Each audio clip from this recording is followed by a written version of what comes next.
Hi friends, இன்னைக்கு நான் உங்களுக்கு செஞ்சு காணிக்க போற recipe Korean popular mochi donuts. So இதுக்கு glutinous ரைஸ் ஃப்ளார் தேவை. இது அமேசானில் ஈஸியாக அவைலபிளாக இருக்குது. 1 cup glutinous rice flour, 2 tablespoon மைதா மாவு, 2 டேபிள் ஸ்பூன் சுகர், கொஞ்சமாக உப்பு, அதுக்கப்புறம் ஒரு 1/4 teaspoon baking soda, 1 table spoon butter, 1/2 cup சூடு தண்ணி. இந்த அளவு எல்லாமே என்னோடய பிளாகில் இருக்குது. நான் லிங்க் வந்து டிஸ்கிரிப்ஷனில் ஆட் பண்ணுறேன், செக் பண்ணிக்கோங்க. இப்போ ஒரு நல்ல ஒரு சாஃப்டான சப்பாத்தி டோ மாதிரி நீட் பண்ணிக்கோங்க.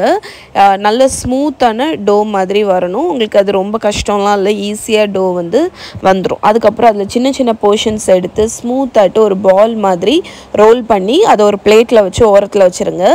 இந்த டோனட்ஸை ஃப்ரை பண்ண போகிறோம். அதுக்கிடையில் ஃப்ரை பண்ணதுக்கப்புறம் அதை கோட் பண்ணுறதுக்கு சினமன் சுகர் பண்ணணும்.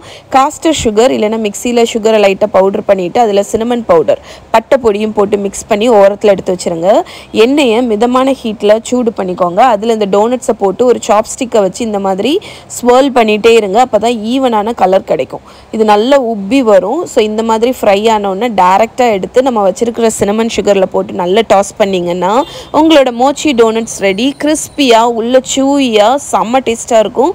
குழந்தைங்களுக்கு ரொம்ப பிடிக்கும். இதை கண்டிப்பாக ட்ரை பண்ணி பாருங்கள்.